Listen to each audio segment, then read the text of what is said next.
Canada और भारत के रिश्ते पूरी तरह से खराब हो चुके हैं। सलाम, नमस्ते, सत श्री अकाल। मैं हूं रजा और आप देख रहे हैं Raza graphic international prime time report, जिस रिपोर्ट के अंदर सारी दुनिया की बड़ी बड़ी खबर है जो आपके लिए बेहद जरूरी होती है, वही खबर मैं आपको आसान और सिंपल भाषा में बताता हूं। कनाडा में मोदी जी का भौकाल ऐसा है, जो एक्स्ट्रा 2AB बड़ा बकर बकर करते थे, आज उसी मोदी जी के रहते हुए लाल आंख का ऐसा जलवा है कि अब कनाडा ने भारत पर तगड़ा इल्जाम लगाया। ये सब कुछ आपको मालूम है, बस नई बात बता रहा हूं, इसलिए पुरानी रिपीट नहीं कर रहा हूं, वरना आप मेरी कल की परसों की इंटरनेशनल प्राइम टाइम देख लीजिएगा तो आपको सारा एपिसोड समझ में आ जाएगा।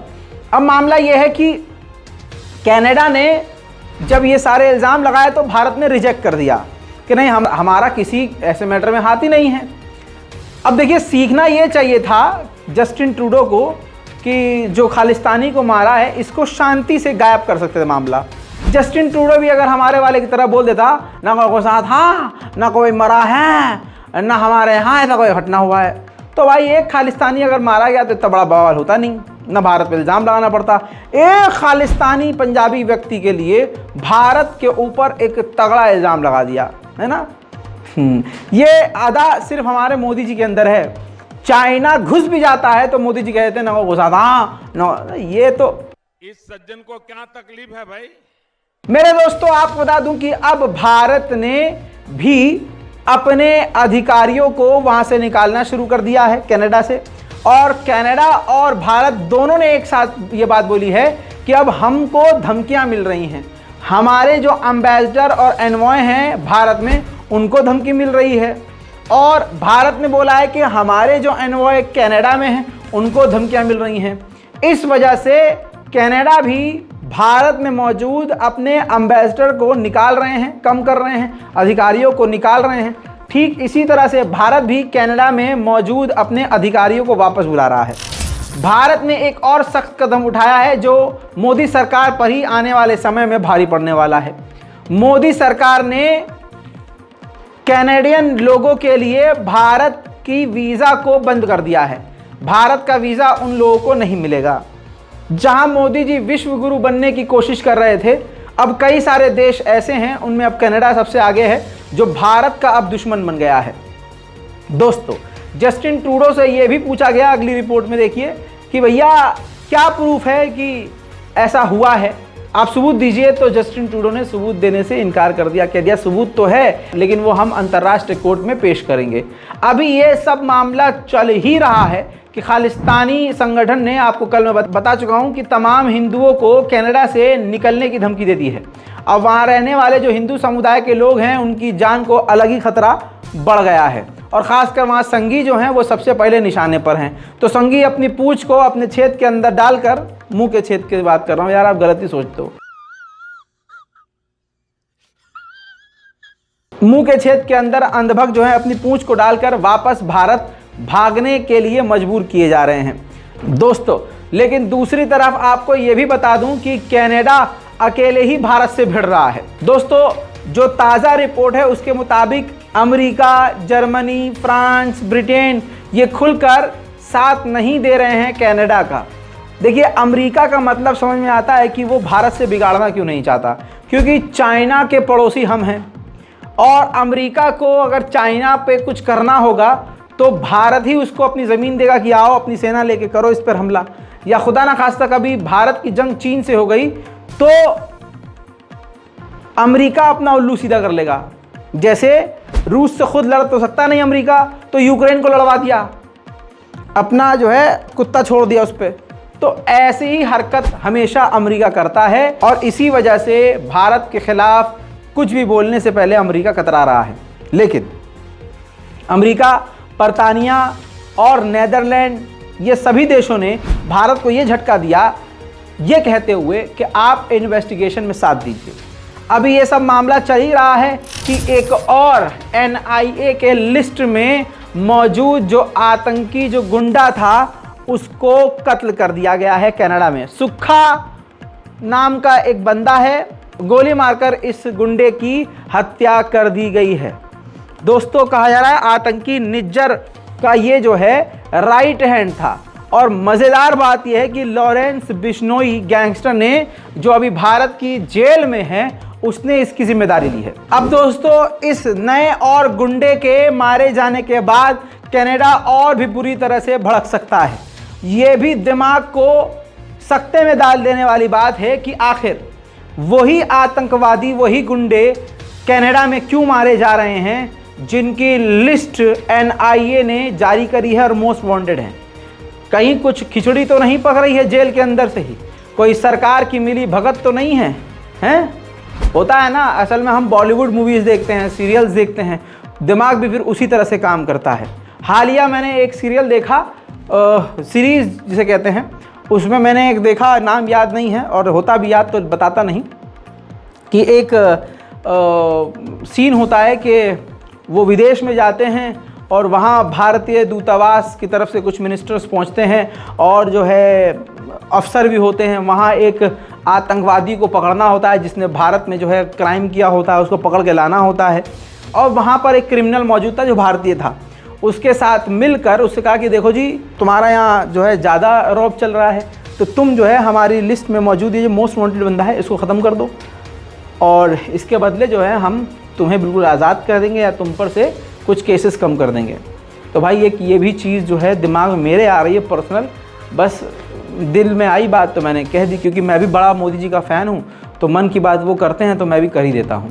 बहरहाल कनाडा और भारत के रिश्ते इतने ख़राब हो गए हैं मोदी जी की दया से, मतलब जो कुछ होता है, देखिए कुछ अच्छा होता है तो मोदी मोदी मोदी, देखा मोदी जी, तो अब जब बुरा होता है तो उसकी जिम्मेदारी भी लेनी चाहिए। तो दोस्तों, भारत के विदेश मंत्रालय के द्वारा ये बयान दिया गया है कि कनाडा जन्नत बन चुका है आतंकवादियों के लिए और ऑर्गेनाइज पूरी प्लानिंग के साथ वहां आतंकवादी काम करते हैं। सुनिए। Any country that needs to look at this, I think it is Canada and its growing reputation as a place, as a safe haven for terrorists, for extremists and for organized crime, and I think that's a country that needs to worry. उधर नेपाल को America ने पूरी तरह से अपने जाल में फंसाने की कोशिश की है और एक कामयाब कोशिश की है।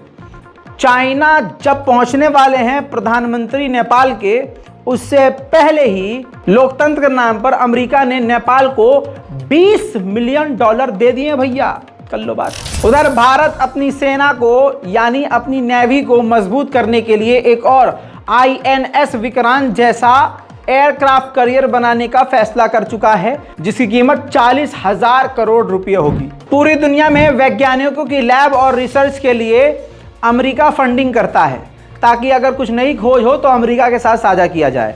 ऐसे ही चाइना के साथ भी ये एग्रीमेंट था।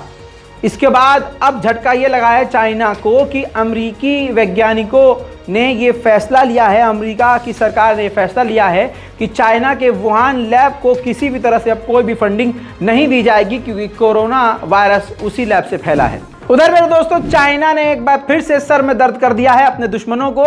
चाइना ने अपने देश में दिखाया है बनाकर दुनिया का सबसे बड़ा युद्धपोत और साथ में दुनिया का सबसे बड़ा हेलीकॉप्टर का इंजन। तो अगर हेलीकॉप्टर का इंजन सबसे बड़ा होगा तो फिर हेलीकॉप्टर कितना बड़ा होगा आप समझ सकते हैं। फिल्मी सीन हो गया है। मैक्सिको में एलियंस के कंकाल मिले थे, एक नहीं दो नहीं बहुत सारे मिले थे। सिर्फ पत्रकारों को अंदर और करीब जाने की परमिशन थी। अब खबर यह है कि उनमें से कई सारे जर्नलिस्ट ने 2 से 3 उन एलियंस की बॉडी को, कंकाल को चुरा लिया है। अब इसके चोरी होने के बाद इन्वेस्टिगेशन शुरू हो गई है। तो अब आप समझ सकते हैं कि पूरी फिल्मी ही कहानी चल रही है भैया। और आप ये भी समझ लीजिए कि वो जो एलियंस की बॉडी है वो बहुत बड़ी नहीं थी, समझ लीजिए 2.5 से 2 फुट की थी, तो उसको चुराने में भी ज़्यादा मेहनत नहीं करनी पड़ी होगी। भारत के लिए एक ज़ोरदार तमाचा सऊदी की तरफ से आया है उड़ता हुआ। न्यूयॉर्क में OIC की मीटिंग के दौरान सऊदी अरब ने कहा कि कश्मीर और जम्मू के मुसलमानों के साथ, जो भारत के जम्मू कश्मीर में वहाँ के जो मुसलमान हैं, हम उनके साथ खड़े हैं। उन पर जुल्म हो रहा है और भारत सरकार को इस पर नज़र रखनी चाहिए और ध्यान देना चाहिए और जुल्म बंद करना चाहिए। अब ये वो सऊदी अरब है जिसको सिर्फ जम्मू कश्मीर के मुसलमान दिख रहे हैं, ससुरे को पूरा हिंदुस्तान नहीं दिख रहा है, और उसको न चाइना के वीगर मुसलमान दिख रहे हैं, ना उनको पाकिस्तान के अलग अलग इलाकों में जो अल्पसंख्यक समुदाय के मुसलमान हैं उन पर हो रहे जुल्म भी नहीं दिख रहे हैं। इसी सऊदी अरब को फिलिस्तीन का दर्द नहीं दिख रहा है, लेकिन बोलेंगे ये किसके लिए? इतने से के लिए। अरे बोलो तो पूरा बोलो। पाकिस्तान में जनवरी में चुनाव होने वाले हैं और बिना इमरान खान के होंगे। इमरान खान पर पाबंदी है और कई सारे उन पर धाराएं लगाकर उनको हटा दिया गया है।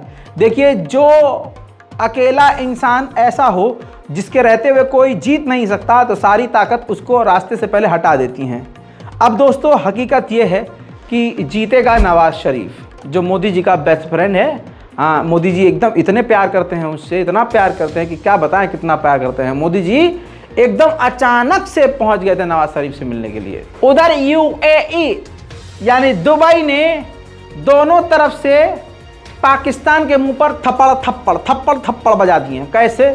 सबसे तगड़ा नुकसान है, कई नुकसान हुए हैं पाकिस्तान के। मेरे दोस्तों को बड़ा बुरा लगेगा, लेकिन सच्चाई है। देखिए, इसलिए फुल स्क्रीन पर दिखा रहा हूं ताकि आपके दिल को सुकून मिले। ध्यान से देख लीजिए, जो पाकिस्तान सालाना लगभग 144 मिलियन डॉलर का गोश्त एक्सपोर्ट करता था, मीट एक्सपोर्ट करता था यूएई समुद्र के रास्ते, वो यूएई ने बैन कर दिया है। अब रीज़न क्या है? रीज़न ये है कि ये जो गोश्त भेजता था पाकिस्तान, सड़ा हुआ, गला हुआ, बेकार, बदबूदार बेचता था, जिसकी वजह से यूएई ने बैन कर दिया है। ये जांच और होनी चाहिए कि ससुरे कहीं गधे का गोश्त तो नहीं बेचते थे। पाकिस्तानी भाई साहब गवर्नमेंट पे तो कुछ कह ही नहीं सकते, वो कुछ भी कर सकते हैं। दूसरा एक तगड़ा झटका, पाकिस्तान की आवाम खून के आंसू रो रही है। पेट्रोल डीजल के दाम तो महंगे हैं ही, बिजली बहुत महंगी है। ऐसे में पाकिस्तान की गवर्नमेंट ने सोचा कि चलो बिजली सस्ती कर देते हैं। तो उन्होंने आईएमएफ से कहा कि सरकार, अगर आप इजाज़त दें तो हम बिजली सस्ती कर दें, हम राहत देना चाहते हैं। तो आईएमएफ ने कह दिया नहीं नहीं नहीं नहीं नहीं, हमारा आपका एग्रीमेंट था कि आप टैक्स बढ़ाओगे, महंगाई बढ़ाओगे ताकि पैसा इकट्ठा ज़्यादा कर सको, तो ऐसा नहीं हो सकता। तो ये इंटरनेशनल क्राइम है। ये जो आईएमएफ है, असल में पाकिस्तान में फालतू के चुनाव हो रहे हैं, कुछ भी हो जाए, आईएमएफ ही अपने इशारों पर पाकिस्तान को नचा रही है। ताता थैया एकदम पाकिस्तान की गवर्नमेंट कर रही है आईएमएफ के इशारों पर। काहे का विदेश मंत्री और काहे का रक्षा मंत्री, काहे का सेनापति और काहे का प्रधानमंत्री बिजली तक सस्ती करने के लिए पूछना पड़ रहा है आईएमएफ से, और आईएमएफ हाथ में उठा के चप्पल मुंह पर मार रहा है सरकार के वहाँ की। ये है पाकिस्तान। अब अफगानिस्तान यानी तालिबान से पाकिस्तान के लंबे भिड़ंत के बाद अब पाकिस्तान ने अपना स्पेशल एनवॉय अफगानिस्तान की सरकार से बातचीत के लिए भेज दिया है। साउथ कोरिया ने नॉर्थ कोरिया के डिफेंस मिनिस्टर समेत कई सीनियर अधिकारियों और कई बिजनेसमैन पर कड़े प्रतिबंध लगा दिए हैं, और रशिया के बड़े अधिकारियों पर भी, क्योंकि रूस और नॉर्थ कोरिया के बीच इस वक्त कई तरह की हथियारों की डील चल रही है। उधर चाइना के जियांगजिंग के इलाके में एक खौफनाक धमाका हुआ। लग तो ये ऐसा रहा था कि कोई ड्रोन हमला, मिसाइल हमला है, लेकिन चाइना हमेशा असल बात छुपाता है। लेकिन तस्वीर जो कह रही है वो कुछ और है। देखिए,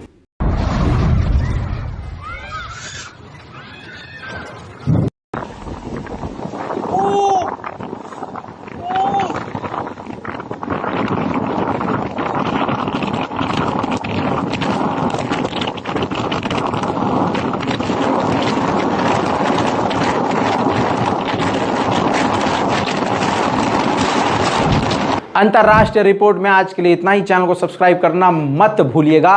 चैनल को सब्सक्राइब कीजिए। मैं हूं रजा और आप देख रहे हैं रजाग्राफी। जय हिंद।